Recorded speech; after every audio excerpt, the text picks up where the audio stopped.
Salut à tous, alors du coup aujourd'hui je vais vous montrer comment réaliser des portes matérielles, donc comme ça avec la petite corde blanche, pour soit avoir plus de place pour porter du matos, ou soit par exemple comme ce modèle, pour porter des choses assez lourdes qui vont venir répartir le poids des deux côtés du baudrier. Alors du coup pour faire ce genre de porte matérielle, donc il vous faudra de la cordelette de la Dynéma. Donc c'est de la cordelette blanche à la base, après souvent elle est marron parce qu'elle est sale. Ensuite une fois que vous aurez votre petite cordelette, il va falloir couper les bouts si jamais ils ont été fondus. Sinon hop, vous voyez, on tire un peu la gaine, hop, et on enlève l'intérieur. Voilà, et comme ça en fait, après on l'aplatit un peu et ça nous fait une petite sangle. Du coup ensuite, ce qu'on va faire, c'est créer le nœud qui sera donc au milieu pour venir y accrocher des trucs qui pèsent lourd, donc un sac, un kit, ce que vous voulez. Ce nœud, ça va être un nœud papillon, donc vous prenez la petite cordelette, vous la passez une fois comme ça et vous bloquez avec le pouce. Vous revenez passer, hop, en faisant une grande boucle, enfin une petite boucle qui pend, et encore une troisième fois en faisant un truc au ras du doigt. Ensuite, vous prenez le brin au milieu, hop, et vous le tirez comme ça. Et vous le reprenez et vous faites la même chose mais en passant dans les deux, ok? Voilà, maintenant vous avez ça, vous le tenez. Et maintenant on va venir serrer. Hop, on tire sur chacun des brins. Et on fait gaffe à avoir un petit kiki assez long pour y passer un mousqueton. Hop, on met le mousqueton et maintenant on finit de bien serrer le nœud en faisant gaffe d'avoir un kiki assez long. Alors du coup maintenant on va passer à l'installation donc du porte-matos. Donc on a notre petite sangle qu'on vient de créer et le but ça va être que le nœud soit positionné de ce côté là du porte-matos, donc juste ici. Hop, on passe ça dans le MAVC, dans le demi-rond qui est là, tac, ça va venir derrière. Hop, on prend l'autre bout et on le passe dans le premier porte-matos. On va prendre ça, on le bloque et en fait on va passer en dessous de la sangle et sortir derrière au-dessus. Tac, maintenant on passe dans le porte-matos. Voilà.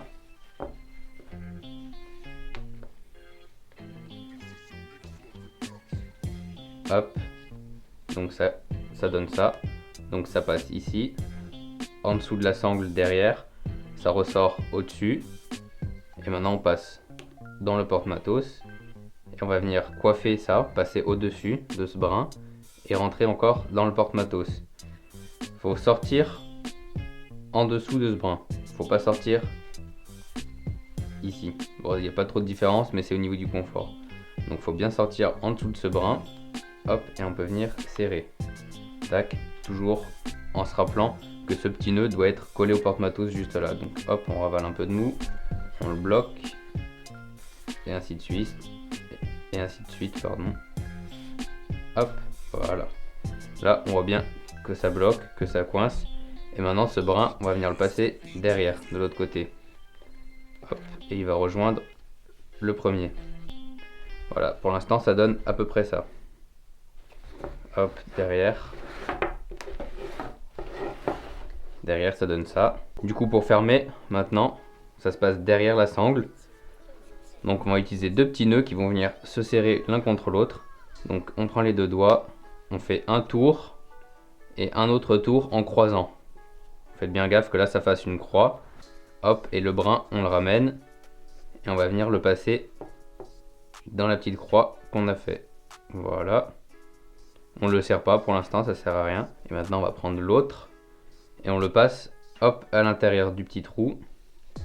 Tac, maintenant on va pouvoir régler à peu près. Donc du coup pour serrer, il faut faire gaffe que nos réglages soient bons. Donc que ce nœud soit bien positionné. Et qu'ici, on ait quand même un peu de mou pour avoir une petite ganse. Pour venir y passer un mousqueton. Ok?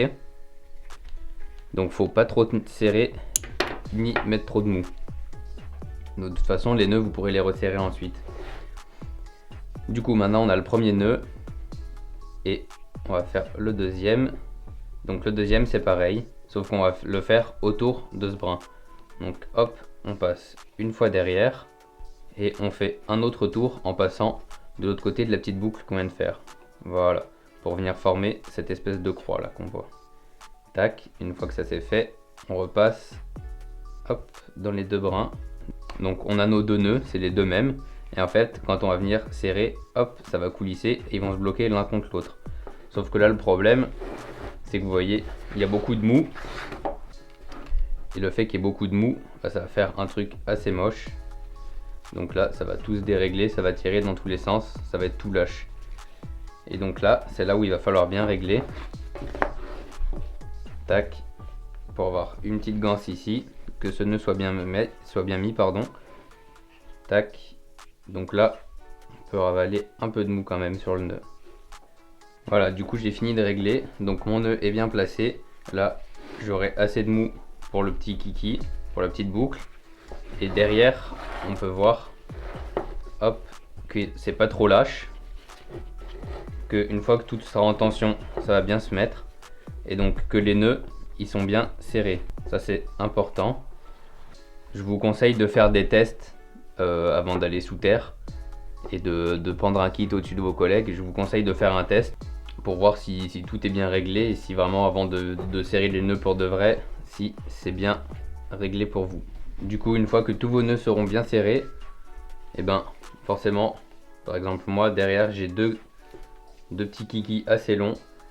Donc on prend un couteau et on vient les recouper pas trop court évidemment, parce que si vous avez besoin de refaire les nœuds, il vous faut un peu de longueur. Et puis si ça glisse un peu, ça va pas sauter.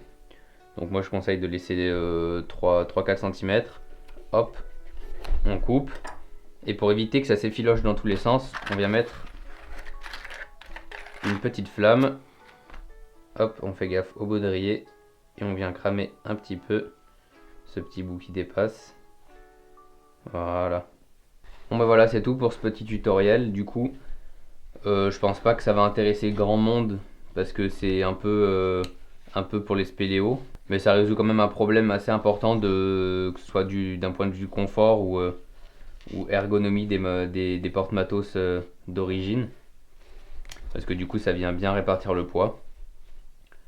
Et quand on a un gros kit qui pend que d'un côté, ça vient appuyer sur les hanches, alors que là ça va venir bien répartir le poids. Bon, après ça fait quand même mal, hein. Ça il n'y a pas de secret, hein. Ça c'est la spéléo, c'est inévitable. Si vous avez des questions sur les nœuds ou sur des choses que j'aurais mal expliquées ou mal montrées, n'hésitez pas à me demander en commentaire ou en message. Je vous répondrai avec grand plaisir. Voilà, voilà.